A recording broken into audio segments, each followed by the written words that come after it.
こんにちは。整理収納アドバイザーの七尾明子です。今回は無印良品のアイテムを使った収納アイデアについてご紹介していきたいと思います。このチャンネルでは収納や片付けを中心とした暮らしに役立つ情報を発信していきますので、ぜひチャンネル登録をよろしくお願いします。まずは定番の人気商品であるファイルボックスを使った収納アイデアです。ファイルボックスは種類が大きく分けて2パターン。側面が斜めになっていて奥行きが浅めのスタンドタイプと、側面が長方形で奥行きが深いスタンダードタイプです。スタンドタイプは幅10センチ、15センチの2種類がありますが、スタンダードタイプは幅や高さなど種類が豊富。高さが半分のハーフタイプや幅25センチのタイプなどもあります。さらに別売りでキャスターが付けられる蓋も出ているので、蓋に乗せることで移動しやすくすることもできます。まずは定番の書類収納です。スタンドタイプは側面が大きく開いているので、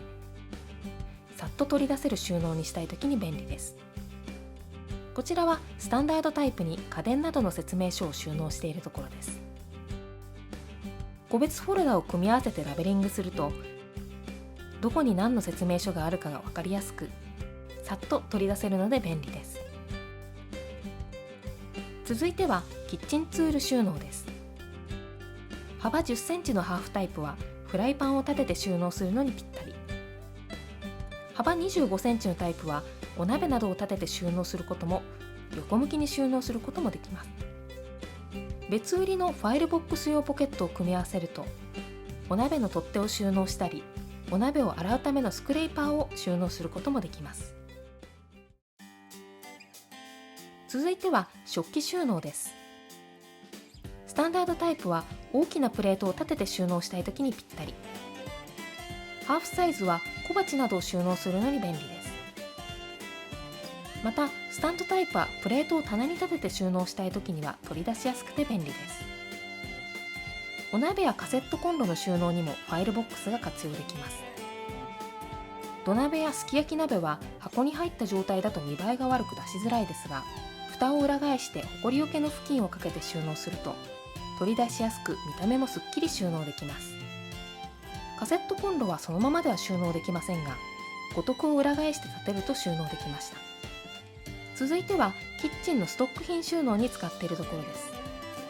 調味料のストックなどは高さのあるスタンダードタイプにすっきり収納できます。また幅25センチタイプにはかさばるキッチンペーパーやラップ類が収納できました。幅10センチのハーフタイプは乾物などの細々したストック品を収納したいときに便利です。続いてこちらは日用品ストックを収納しているところです。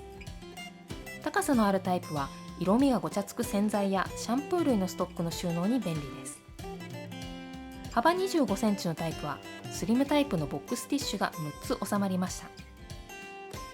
幅10センチのハーフタイプには細々した掃除用品などを収納すると取り出しやすくなります。こちらは子供服を収納したところです。幅25センチのタイプにはトップスやボトムスをまとめて収納できました。幅10センチのタイプは下着や靴下などの収納に便利です。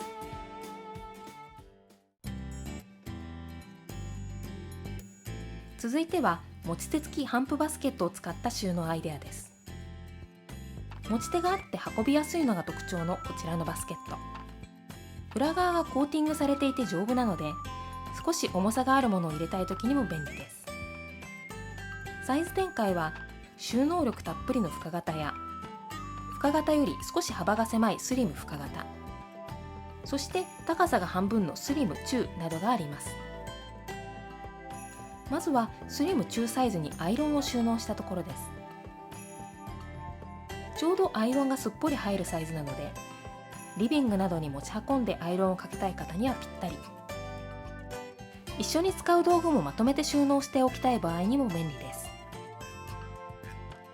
続いてこちらはかさばるおもちゃを収納したところです。深型はレールや駅などのおもちゃもたっぷり収納できます。スリム中サイズに車両のおもちゃを分けて入れると、遊ぶ時も分かりやすいですね。こちらはスリム中サイズにメイク道具をまとめたところです。中にケースを入れて立てると仕切り代わりになって便利です。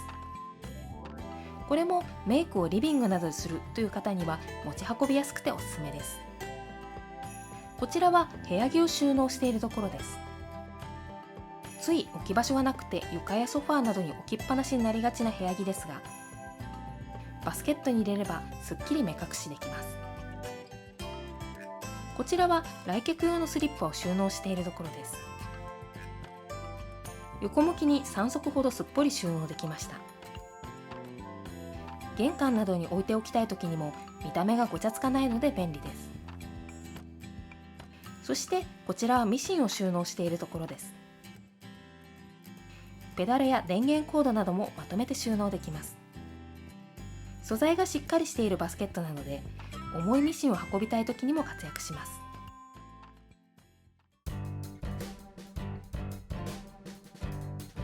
続いてはこちらの整理ボックスシリーズです。サイズは4種類展開で、一番小さい整理ボックス1、整理ボックス1の3つ分のサイズの整理ボックス2、その倍の大きさの整理ボックス3、そして一番長さのある整理ボックス4というラインナップです。とてもシンプルで使いやすいサイズ感なので、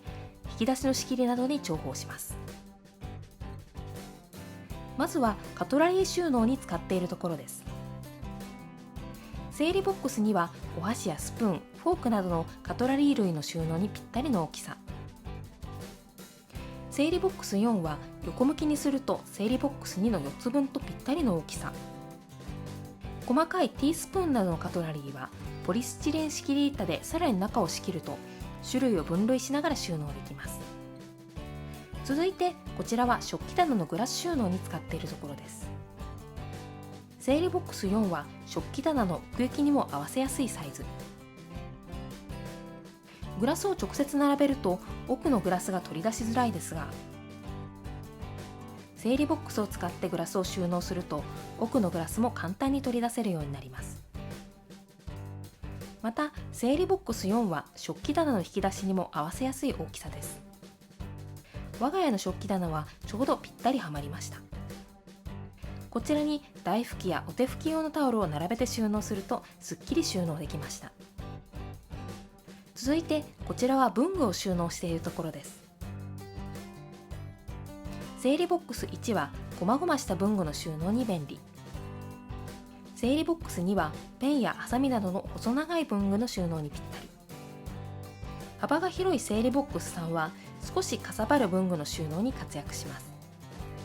奥行きのある整理ボックス4は長さのある定規などを収納したいときに便利です。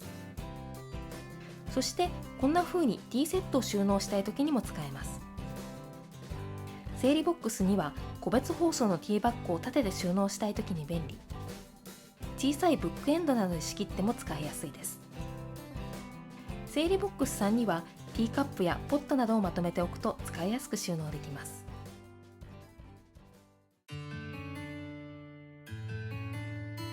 続いてはスチロール仕切りスタンドを使ったアイデアです。サイズは大サイズと小サイズの2サイズ展開。ちなみに小サイズは大サイズのちょうど半分の幅です。こちらは小サイズにパソコンやタブレットを収納したところです。仕切りスタンドは両端が空いているので、そこからケーブルを通すと立てた状態で充電することができるのが便利です。続いてこちらは大サイズにバッグを立てて収納しているところです。薄いバッグは自立しづらく倒れてしまってごちゃつきやすいですが、スタンドに立てるとすっきり収納できます。そしてこちらはトレイを立てて収納しているところです。トレイは倒れてきてしまうとイライラしてしまいますが、スタンドへ立てておくと出し入れがしやすいのが便利です。こちらはザルやボウルの収納に使っているところです。大きいボウルの場合は入らないものもありますが、仕切りの幅に合うものであれば立てて収納すると取り出しやすく便利です。こちらは紙袋を仕切りスタンドに収納したところです。サイズごとに分類して分けて収納すると、使う時にも分かりやすくすっきり収納することができます。そして最後はソフトボックスシリーズです。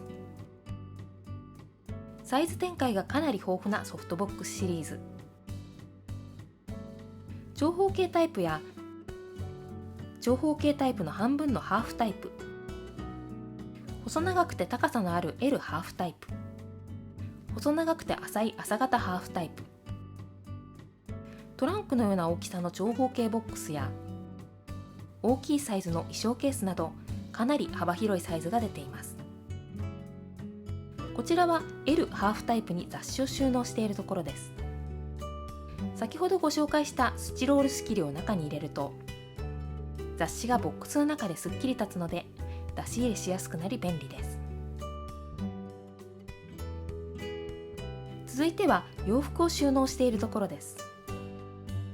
ニットやカットソーであれば5、6枚程度収納できます。棚の中で引き出しのように使ったり、縦向きに収納してワンアクションで出せるようにする方法もあります。こちらはタオル収納に使っているところです。バスタオルは長方形タイプに6枚ほど収納できました。フェイスタオルは長方形ハーフタイプにぴったり5枚入りました。こちらは出かける時に使うアイテムをまとめたところです。春夏の時期は羽織物や日傘を収納したり、冬場であればマフラーや手袋をまとめて玄関に置いておくと便利です。こちらは朝型ハーフサイズにインナーや靴下を収納しているところです。引き出し式の衣装ケースにタンクトップなどのインナーや靴下などの小物を収納したいときに活躍します。こちらは衣装ケースに掛け布団を収納したところです。収納力があるので薄手の掛け布団であれば2枚ほど入れることができました。クローゼットの上段などに立てて収納することができるのが便利です。そしてこちらは長方形ボックスに端切れを収納したところです。仕切りで真ん中を区切ることができるので、片側には細かい端切れを立てて収納、もう片方には大きめの生地を寝かせて収納といった感じで分けることができます。いかがでしたか？取り入れられそうなアイデアはありましたでしょうか？最後にこの動画を気に入ってくださった方はチャンネル登録とグッドボタンをぜひお願いいたします。それではまた次の動画でお会いしましょう。